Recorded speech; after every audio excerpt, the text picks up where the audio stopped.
Supercrack Estrella presenta. Montaña de Montserrat es la entrada al antimundo. ¿Leyendas o realidad? Por el año 880 los soldados españoles estaban curtidos en 1000 batallas. Era la época de las cruzadas y el mundo se movía entre el misterio. El valor poco tiene que ver con ese mundo que nos cuentan los libros. Uno de los hechos más destacables fue la conquista normanda de Inglaterra, tras la batalla de Hastings, donde Guillermo el Conquistador derrotó al rey anglosajón Haroldo II, lo que permitió a los normandos apoderarse del reino y cambiar permanentemente la historia de Inglaterra. En la península ibérica, el califato de Córdoba fue perdiendo su poder en Al-Ándalus en favor de los almorávides, que se apoderaron de todo el califato durante el transcurso del siglo. Con el tiempo, los reinos de taifas tomarían su lugar dominante en Al-Ándalus. Como soldado de los reinos de Castilla, fui mandado por el conde Rodrigo, al condado de Barcelona en el año 880 de Nuestro Señor. El poder y la fuerza de los condes antes del año 1000 procedía de la posesión de tierras y rentas públicas que se cedían temporalmente o a perpetuidad a sus colaboradores, clérigos, vizcondes y beggers, porque los administraran.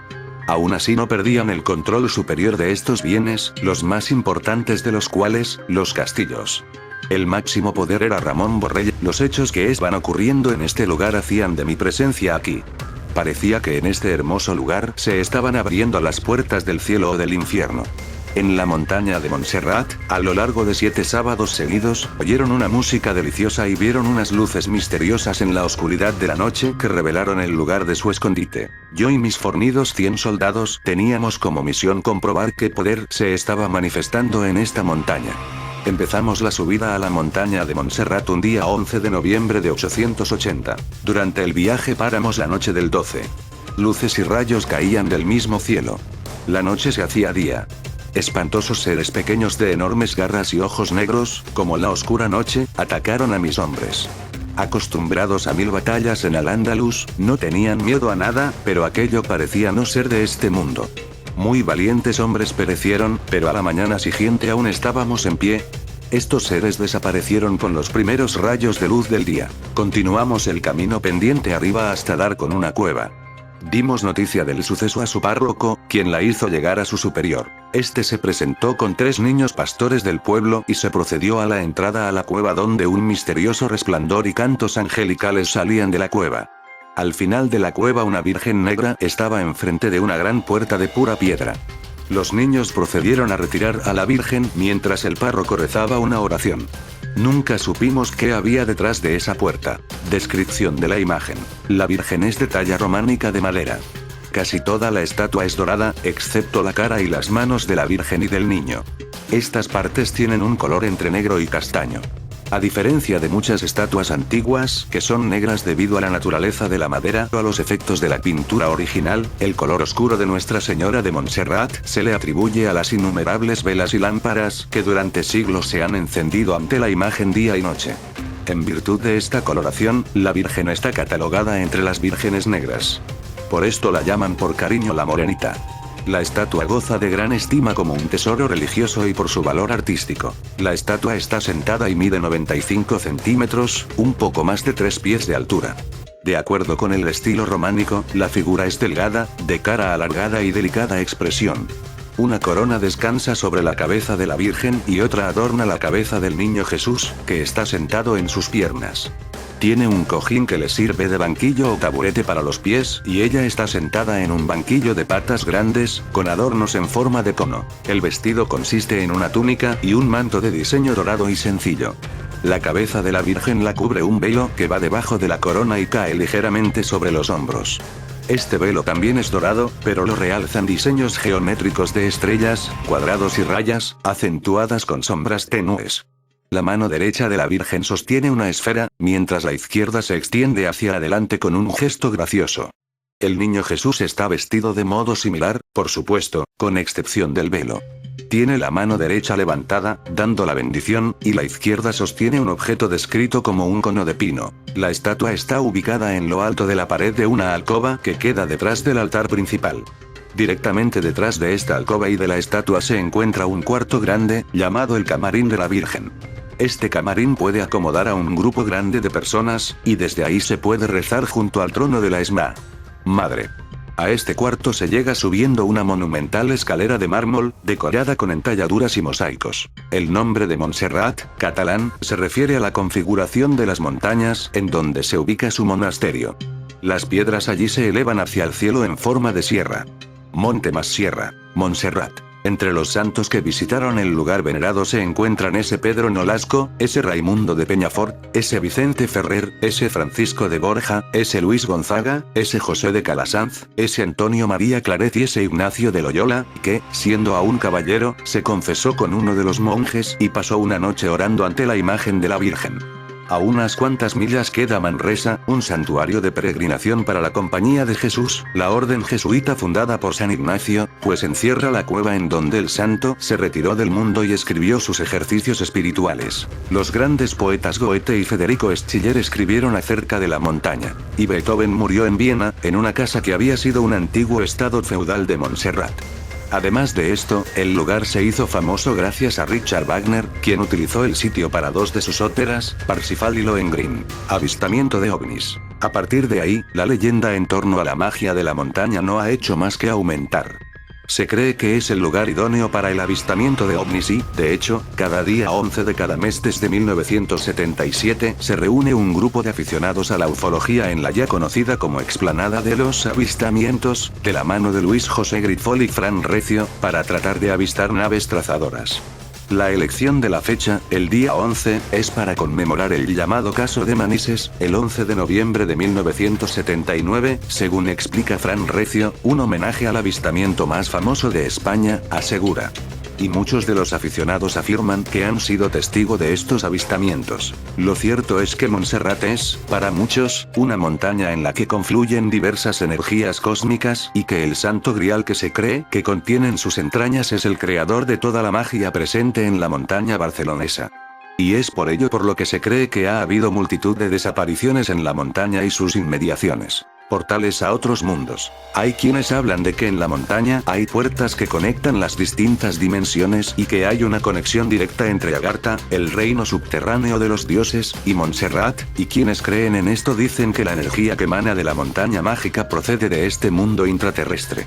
Según la leyenda de las puertas interdimensionales, este portal de conexión entre mundos fue creado por antiguos habitantes de Atlántida, la isla mítica desaparecida en extrañas circunstancias. Algunos estudios afirman que Montserrat es una montaña hueca y que en su interior hay un lago subterráneo. Y es allí donde estaría conservado el santo grial que tanto ansiaban los nazis, que querían conseguir la fuerza que mitológicamente contiene para convertirse en invencibles. Montserrat es un macizo montañoso de 1235 metros de altitud, 10 kilómetros de largo por 5 de ancho, situado en la provincia de Barcelona a unos 35 kilómetros de la ciudad de Barcelona y perteneciente a la cordillera del prelitoral catalán. Es un conglomerado de grandes piedras de color gris, pulidas o cantos rodados que le dan un aspecto realmente grandioso y su característica y peculiar forma por la que es conocida internacionalmente, a la vez que, desde la lejanía, le dan una inconfundible forma de charps. Desde hace muchos siglos se encuentra en esta mágica montaña un monasterio benedictino, siendo todo el conjunto muy frecuentemente visitado por peregrinos y turistas de todos los lugares, ya que allí, en el monasterio y aparte de los misteriosos encantos naturales de la montaña, se encuentra la patrona de Cataluña, la popular Moreneta, una virgen negra, que es constantemente visitada por gentes de diversas poblaciones, países e incluso religiones y creencias. En documentos del año 880 ya se menciona la existencia de esta virgen así como la de una pequeña capilla para su custodia. En 1207 se mencionaba ya el cenobio de esta María, fundado por el abad Oliva. El antipapa Luna la declaró abadía en 1409. Después de varias vicisitudes administrativas, el monasterio cayó en poder de las tropas de Napoleón, que sin la orden expresa, quemaron la iglesia. Iglesia de estilo románico que fue restaurada después, en 1537, pero ahora dentro del estilo gótico. Me cuentan en mis foros de Supercrack Estrella, que Napoleón tuvo una revelación en la pirámide de Keops, donde se le comunicó dónde está la entrada al inframundo. Sí, aquí, en la montaña de Montserrat. Europa redescubre Egipto. Fue en aquella expedición, entre lo militar y lo científico, cuando Europa redescubrió las maravillas del antiguo Egipto y encontró la llave para entenderlas. Mientras un soldado cavaba una trinchera en torno a la fortaleza medieval de Rachid, un enclave portuario egipcio en el mar Mediterráneo, halló por casualidad la conocida como la piedra Rosetta, la cual sirvió para descifrar al fin los ininteligibles jeroglíficos egipcios. Se trataba de una sentencia del rey Ptolomeo, fechada en 196 AC, escrita en 3 versiones: jeroglífico, demótico y griego. A partir del texto griego fue posible encontrar las equivalencias en los jeroglíficos y establecer un código para leer los textos antiguos. No obstante, el viaje también sirvió a Napoleón a modo de búsqueda espiritual en una tierra que había perturbado la imaginación de grandes personajes de la historia. Como muchos de sus contemporáneos, el gran corso se sentía atraído por el exotismo oriental y había leído una obra muy popular por entonces, El viaje a Egipto y Siria de Constantin Volney, publicada en 1794 sobre los misterios de las civilizaciones de la zona. En medio de las operaciones militares, Napoleón se dirigió a Tierra Santa con el propósito de confrontarse con el ejército turco y, de paso, a descansar por una noche en Nazaret. Y así lo hizo el 14 de abril de 1799, sin que hayan trascendido más detalles de esta particular parada turística. Ese mismo año, en agosto, Napoleón regresó a El Cairo haciendo noche supuestamente en el interior de la pirámide de Keops. Su séquito habitual y un religioso musulmán le acompañaron hasta la cámara del rey, la habitación noble, que en aquella época era de difícil acceso, con pasadizos que no llegaban al 1,5 metros, y sin ningún tipo de iluminación más allá de las insuficientes antorchas. Concretamente, la cámara del rey es una sala rectangular de unos 10 metros de largo y 5 metros de ancho conformado por losas de granito, paredes y techo lisos, sin decoración, y únicamente contiene un sarcófago vacío de granito, sin inscripciones, depositado allí durante la construcción de la pirámide, puesto que es más ancho que los pasadizos. El general Corso pasó 7 horas rodeado solo de murciélagos, ratas y escorpiones en la pirámide. Justo al amanecer, brotó de la laberíntica estructura, pálido y asustado. A las preguntas de inquietud de sus hombres de confianza sobre lo que había ocurrido allí dentro, Napoleón respondió con un enigmático: aunque os lo contara no me ibais a creer. De la pirámide, a la conquista política de París. Resulta imposible saber qué es lo que vio o sintió exactamente Napoleón en esas 7 horas, o incluso si el episodio llegó a tener lugar, aunque parece probable que en todo caso el corso creyera sufrir alguna clase de experiencia mística inducida por la soledad, la oscuridad, las temperaturas extremas y los ruidos distorsionados por el eco. Lo que está claro es que, como han dado cuenta distintas obras de ficción, véase la novela del 1988, de Catherine Neville o más recientemente Javier Sierra en El secreto egipcio de Napoleón 2002, la noche de Napoleón dentro de la Gran Pirámide pareció cambiar su carácter para siempre. Pese a regresar derrotado militarmente a Francia, el corso despegó políticamente en los siguientes meses. En noviembre de ese año organizó el golpe de estado del 18 de Brumario que acabó con el Directorio, última forma de gobierno de la Revolución Francesa, e inició el consulado con Napoleón Bonaparte como líder. Lo que sí tiene una respuesta más accesible es por qué razón quiso pernoctar en el monumento. Según explica el periodista Peter Tompkins en su clásico Secretos de la Gran Pirámide, Bonaparte quiso quedarse solo en la cámara del rey, como hiciera Alejandro Magno, según se decía, antes que él.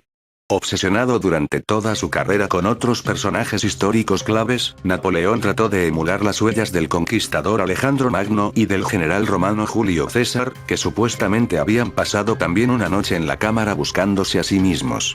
El conquistador griego, del que se cuenta una infinidad de leyendas de su contacto con otros mitos de la antigüedad, fundó Alejandría en el año 331 a.C. y consultó el oráculo egipcio, donde recibió al parecer su confirmación como hijo de Zeus Amón y como conquistador del mundo.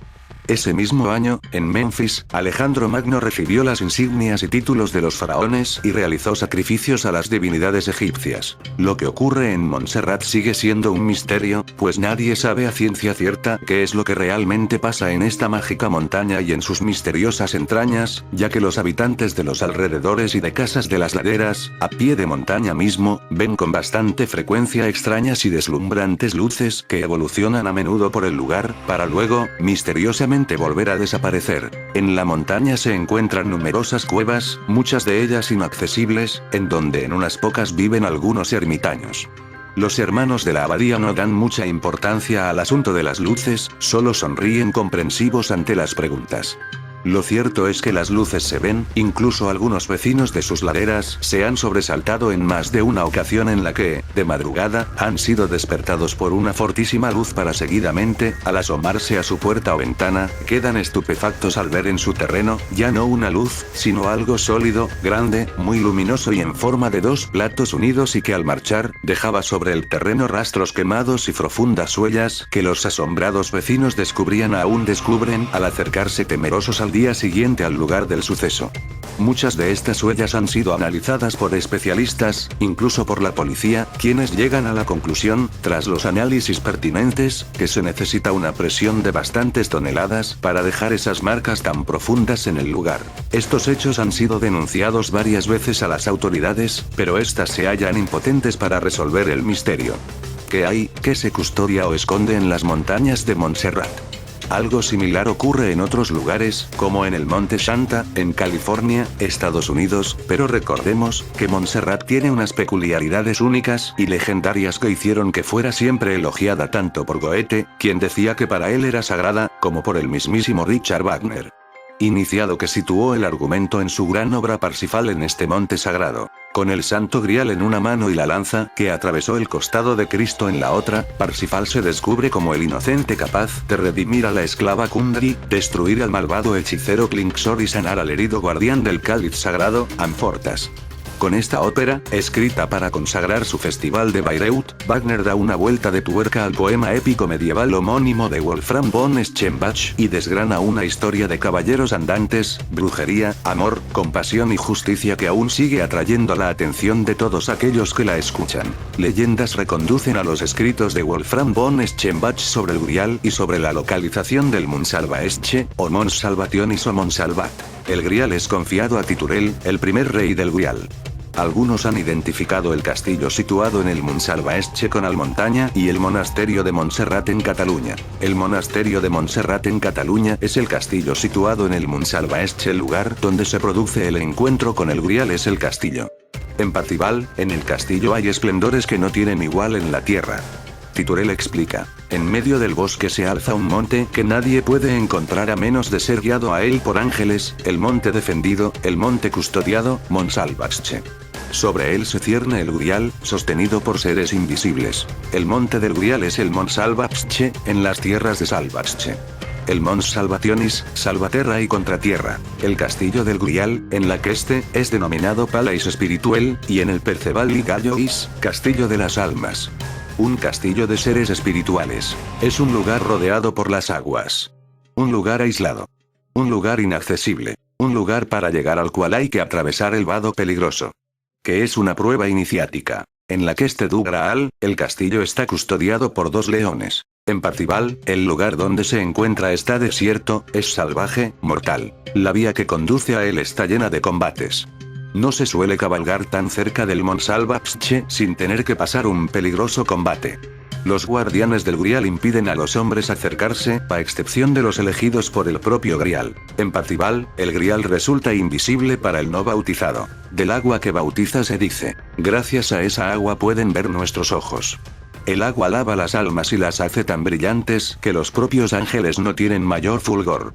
Se trata pues de un acto de iluminación. Ese agua es el agua filosofal del hermetismo. El castillo es la hiperbórea de los clásicos. Píndaro había explicado que a la región de los hiperbóreos no se llega ni por tierra ni por mar y que solo a héroes como Heracles les fue dado hallar el camino. Plutarco refiere que en el reino hiperbóreo la visión de Cronos se produce en el estado de sueño. Hiperbóreos es el reino del antimundo.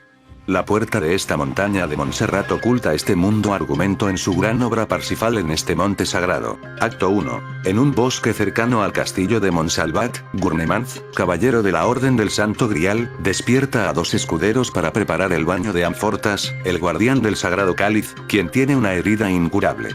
Kundry, una mujer de edad indefinida y múltiples personalidades, llega con un bálsamo para Amfortas. Este aparece acompañado de su séquito, acepta el obsequio y se sumerge en el agua. Mientras Gurnemanz se lamenta por la herida de Amfortas, los presentes le piden que cuente la historia del hechicero Klingsor, que intentó unirse a la hermandad de caballeros, pero fue repudiado por su lascivia.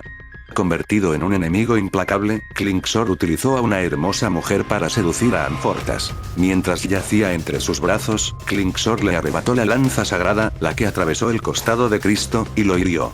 La herida solo podrá ser curada por un inocente que alcance la sabiduría a través de la compasión. Un cisne cae entonces al suelo, atravesado por una flecha. Los caballeros detienen a un joven, Parsifal, a quien Gurnemanz reprocha su acto. Avergonzado, el joven arroja lejos el arco y las flechas. Mientras los caballeros transportan a Amfortas al castillo, Gurnemanz acompaña a Parsifal, preguntándose si será este quien cumpla la profecía. En la noble sala del Grial, Amfortas y sus caballeros se disponen a conmemorar la última cena. Su padre, el anciano Titurel, le commina a descubrir la sagrada vasija, pero Amfortas vacila porque su padecimiento aumenta en presencia de la sangre de Cristo. Sin embargo, los escuderos descubren el cáliz y un resplandor llena la sala. Mientras se ofrece el pan y el vino, un coro invisible canta desde arriba. Parsifal muestra su incomprensión, aunque se cubre el corazón cuando ve gritar de dolor a Amfortas. Acto 2. Viendo a Parsifal acercarse, Klingsor convoca en su castillo a su esclava Kundry para que seduzca al intruso. Con la lanza de Amfortas en su poder, busca hacerse con el Grial destruyendo a Parsifal, en quien reconoce al salvador de la orden. Kundry, deseando la redención, protesta en vano. En el jardín mágico de Klingsor, las muchachas Flor intentan cautivar a Parsifal, pero desaparecen cuando Kundry se presenta y trata de seducirle con el recuerdo de su madre. Cuando Kundry se dispone a besarle, el joven retrocede, comprendiendo al fin el misterio de la herida de Amfortas y su propia misión.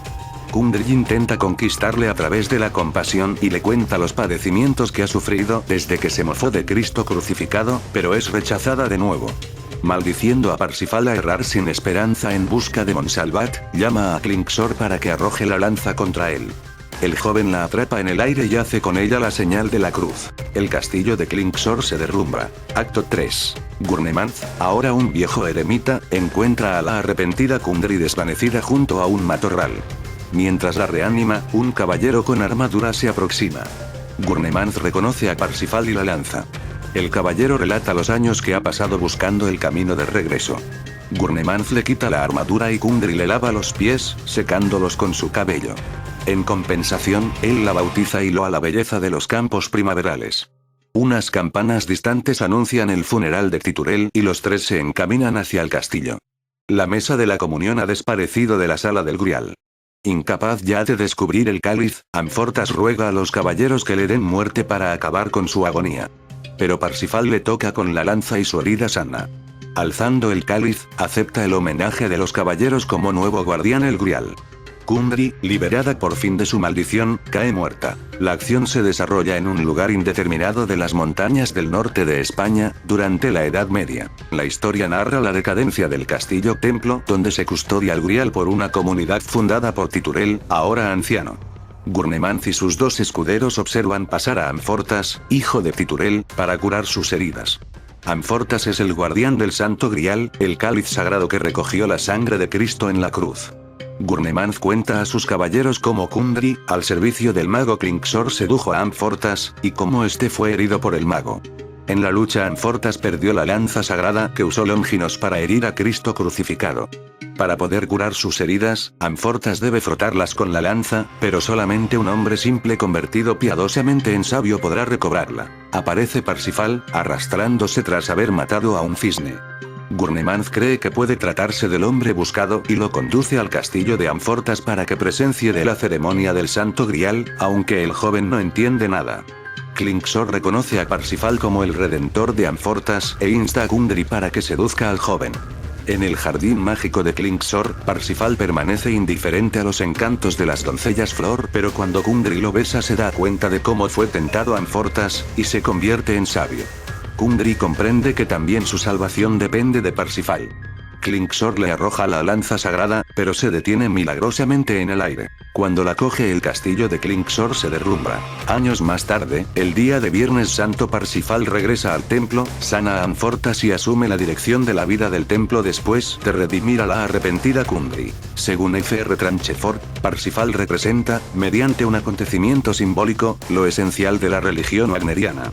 religión que añadiendo a la leyenda céltica elementos orientales, maniqueos o cátaros combina espiritualidad cristiana y tradición esotérica. En esta última ópera Wagner vuelve a la leyenda del Santo Grial que ya había tocado en Lohengrin pero ahora como tema principal, adquiriendo un mayor tinte religioso. En ella presenta una historia de renuncia y redención mezclando símbolos del misticismo cristiano con reflexiones pesimistas relacionadas con la filosofía de Schopenhauer. Wagner sitúa en casi todos sus argumentos dramáticos situaciones y motivos trágicos que suceden en su propia vida.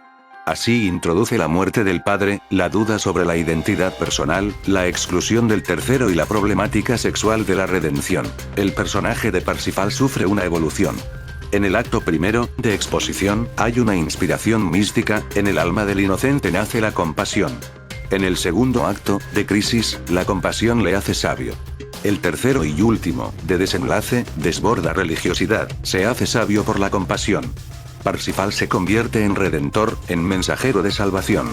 Pero como muestra del poder que el mal tiene aún después de vencido, el héroe debe vagar varios años hasta encontrar de nuevo el camino de Montsalvat y los caballeros deben esperar hasta su llegada. Wagner escogió el simbolismo cristiano porque pensó hallar en él para su drama la expresión más intensa y más definitiva de la compasión. Hay autores que han identificado a Parsifal con Acuario, el portador del agua. Este elemento ha tenido un gran significado en el cristianismo, además de ser bendecida y empleada en los actos litúrgicos, cura el efecto del pecado. Se piensa que Kundry es la representación de la influencia de la mujer en todos los tiempos de la humanidad, como instrumento de tentación, de maldición, de perdición, de amor, consuelo y auxilio y por último, instrumento de intervención sobrehumana en los destinos del hombre. Solo puede darle la libertad del alma masculina inaccesible a esas tentaciones de la materia. Kundry y Amfortas representan el símbolo de la culpa y la superación. La herida de Amfortas es un símbolo del pecado. Según Schneider son de destacar los símbolos cristianos: el cáliz, la sangre, la lanza, la herida, el beso e incluso el círculo de caballeros, a través de los enigmas que proponen. El sentimiento de la falta, la nostalgia del paraíso perdido, Amfortas, la aspiración de la naturaleza degradada a la gracia, Kundry, la sensualidad a través de las muchachas flor, la dominación cruel a través de la persona de Klingsor y el miedo de un alma pura ante los vicios del mundo con Parsifal. En su forma más primitiva, la copa y la lanza parecen tener un precedente en la mitología aria. Los mitos índicos presentan la copa como un vaso de oro, que vertía las riquezas y la fertilidad, era símbolo del sol. La lanza era el arma reluciente de Indra, dios del firmamento que depuraba las influencias malignas del astro solar. De ahí que el Grial haya conservado algo de su significación como agente de vida y de fertilidad. La unidad recobrada entre la lanza, símbolo de la masculinidad, y el cáliz, símbolo de lo femenino, funciona como una forma de liberación universal, en la que se conciliarían el amor humano y el divino. La redención humana, que aparece en todas sus óperas, se logra mediante el sacrificio y la abnegación, poniendo de manifiesto la necesidad de una fe religiosa. En fin amigos de Supercrack Estrella, si el vídeo te gustó pulgar arriba.